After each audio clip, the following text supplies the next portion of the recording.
The same woman commenting this crazy stuff on YouTube, at the same moment 10 years from now on TikTok, complaining about why they hate men and why men are trash, and giving girls advice of what I wish I knew in my 20s. Like, girls, we need to do better because this is just embarrassing. Hi everyone, it's your girl Tommy, and today I'm going to be talking about Netflix only hit show of 2022, Wednesday. So this new series was adapted from the 1964 sitcom The Adam Family, and also the two films The Adam Family and The Adam Family Values, which is how most of us was introduced to Wednesday. So this new series is adapted by Tim Burton, so you know it's gonna be good. And it mainly focuses on the teenage daughter of the family, so Wednesday, as she travels through the dangerous and treacherous lands of high school. So normally I would talk about the series in general. Is it a good series? I think by now, and given the hype, we all can agree that it's pretty good. It's not that good. I feel like it's very overhyped for multiple reasons, and it's also this kind of series where people are gonna build it up and then they're gonna smash it on the ground like they always do, like the internet always do, like TikTok always does. So we will see. At least we can say that it's a pretty decent show. But today we're going to focus on something a little bit more cynical that happened outside of the show. And this also shows the toxic nature and the hypocritical nature of today's society, which is the obsession with Tyler and Wednesday's relationship. Like, yeah, it has been everywhere, and we need to talk about this. So a quick disclaimer before we start. If you haven't watched Wednesday yet, first of all, where have you been? What are you doing? Click off this video and pause the video and go and watch it and then come back because I'm gonna be spoiling the series, so you've been warned. Big reveal of the show is that the monster psychopath that's been killing people all around town and collecting their organs as souvenir is actually Tyler. Yeah, Wednesday's boyfriend now. Well, I don't know what they were, but Wednesday's love interest. And the only reason why he took interest in her in the first place was because he was ordered to do so by his master, aka the teacher, aka the amazing and original Wednesday. At least the original Wednesday for me. So Christina Ricci, I think that's how you say her name. Christina Legend, in my opinion.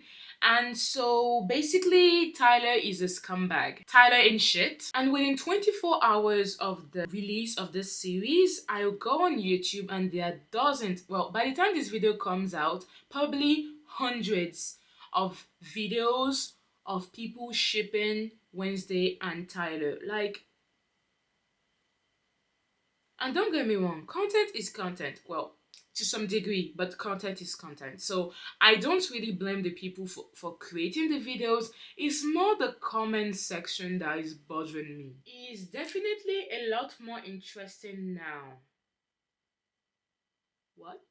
Hollywood, through films, series, but also books, have been notorious for glamorizing toxic and dangerous relationships, and they have been notorious for selling this to young girls who build their standards and their ideal man and their ideal relationship and their concept of what a relationship should be and what a man should be on these examples. And we wonder why so many women get trapped in toxic relationship, in abusive relationship, and they can't get out, or they don't even realize that they're in toxic situation, because it starts right now with these young girls. At least I hope they're young, because but it starts with this armless ships and this armless crushes, because without even knowing it, this women are setting their preferences, they're setting their ideal type of relationship, they're getting their cues from these films, from this series, from these books, and they're thinking, oh, this is what I should aspire to. This is cute. If a guy throws me against the wall, it is cute. If a guy pulls my hair, that means he's in love. If a guy is a fucking monster psychopath, oh my god, he's so sexy. Until you get in real life and you realize, oh yeah, it's not so sexy. Says I know he's a monster, getting their why am I still attracted and crushed by the man that we're supposed to save? Because you need therapy, love. Therapy. You need Jesus.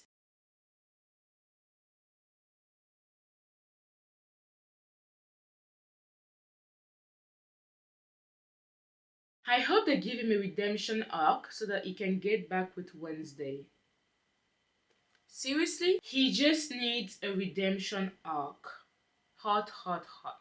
Women in society are not conditioned to accept men how they are, but instead to see the potential in them and to hope that one day they can be the men that we see in them. And that's dangerous, and that's exactly what you can see in these comments, because this young girl are disregarding all the red flags and they're saying the fact that he's cute and he could possibly in some situation be nice, instead of seeing that he is really dangerous and he needs to be as far away as possible from Wednesday, ergo themselves, because most girls identify with Wednesday. Everybody wants to be weird, even though we can all agree that people like Wednesday in today's society are not the popular girl, and that is not considered to be cool to be like Wednesday in real life. But today everybody wants to wear a sexy black dress and on Instagram or whatever and say this is how Wednesday would dress if she was my age. No, she wouldn't dress like that, because Wednesday is not supposed to be just sexy. But you know, whatever, if it makes you happy. But let's be honest, like most people relate to Wednesday, they see themselves in Wednesday, in some version of Wednesday, and ergo they are attracted to Taylor. These people, these girls commenting these things on YouTube are probably the type of girls that will fall head over heels for the cute guy and that would disregard all the red flag, and it's really, really concerning. Actually, Taylor was never a bad person in my opinion. He was just lost and manipulated by the cruel teacher. I'm guessing he's talking about Marilyn Thornhill, and he loves Wednesday. I know it, I know it. You know it, you know it. You know it how, love? How do you know it? Maybe when you tried to whip her to shred and kill her 2 times. Please seek therapy. He literally tried to murder her, to rip her to shred, and you still think that he loves her. Why? Because he says he loves her, or because he's just cute? Which one? He has to be one of the two, because if he was considered as ugly, nobody would be giving him the time of day. And the fact that he was controlled by Marilyn or not, because we don't really know exactly how this hide stuff works. Like, we know that she has control over him, but he also said at some point that he loved killing and he really enjoyed what he was doing. So we don't really know where the line stops between what he wants to do and what she tells him to do. But either way, why is it Wednesday's job to give him the benefit of the doubt? And why is it Wednesday's job to actually care? The facts are that he lied, and the only reason why he took interest in her in the very first place was because he was told to. Those are the facts, and that's what Wednesday needs to base herself on. It's called self-preservation. And I'm not really against the fact of giving him a redemption arc or whatever. They probably will, because you know it's Hollywood and he's cute and people like him, so I guess they're gonna give him a redemption arc. But what kind of relationship should be based on that? And I don't think him and Wednesday should ever be together. The strong girl don't deserve happiness, love, or safety. I mean, Wednesday Adam, the psycho with a psycho boyfriend, I can totally see it. I honestly think a lot of people watch the series without really understanding Wednesday as a character, like who she's supposed to be. She's very, very far from being a psychopath. I think a lot of people have a very superficial way of watching films and series nowadays, where they only look at everything on the surface, and if they tell you, oh, Wednesday is this dark gothic girl who likes torture and death and always says something morbid, then that's how she is, and she's a total psychopath. Absolutely not. She is far from being a psychopath. Like, the entire series is basically looking for the person that actually is killing these people. A psychopath wouldn't do that. And to be fair, I can't really blame the show for the misunderstanding and the misinterpretation of Wednesday character, because I think that they did a pretty good job than showing that there is more to Wednesday than this girl that doesn't care about everyone, this stonewall badass girl that just wants to kill everything and hates color. She definitely cared when Enid was pissed at her. The first scene and the first time we were introduced to her in the very first episode, she was defending her brother. So she does care about her family and she does love her brother. She does care every time Xavier, is it Xavier or Xavier? Anyways, anytime Xavier was out calling her on her bullshit and was like, shit. She definitely did care. And I love Davier, by the way. Anyways, she definitely did care every time it was coming at her. She also cared about her relationship with her mother. There are so many examples that shows that at the end of the day, she's just like other girls with teenage problems. Yeah, she's a little bit more guarded than the usual basic girl of today's society, but at the end of the day, she has emotion and she's very far from being a psychopath. And I think comments like this just fall into the idea that strong girls, like, they can go through everything. Or she doesn't care that Taylor hurt her, even though it was probably a first kiss and a first love. If she loved them, I don't know, but it was probably her first love. And for somebody that's already very guarded and doesn't really trust people like Wednesday, she's gonna have a hard time trusting anybody in the future. Like, I don't know if the show is gonna go that deep and really show the repercussion of Taylor's betrayal, but people have to understand that just because she has this very strong exterior and she always shows that she can do anything doesn't mean that she can actually go through anything, and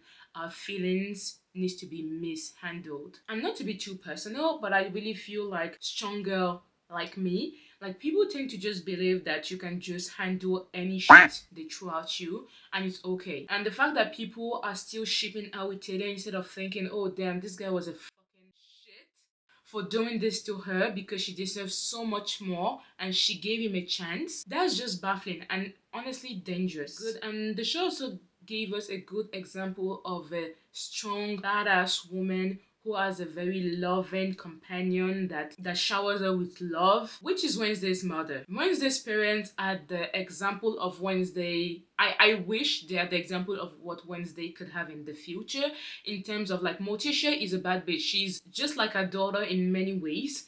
She's very cold too sometimes, but she has this guy that is in love with her, that would do anything for her, like we saw in the series. And I think there's a kind of loyalty and relationship that I aspire to see for somebody like Wednesday when she grows up, because obviously she's just a teen, but not a manipulative psychopath that is going to use her and break her heart. And for those who still think that Wednesday is just a psychopath and she deserves somebody like Taylor, please go back and watch the series a second time and find a therapist. Why do I still ship them crying emoji? Because you haven't suffered enough, my friend. You haven't suffered enough. Will Wednesday get pregnant with Tyler's babies?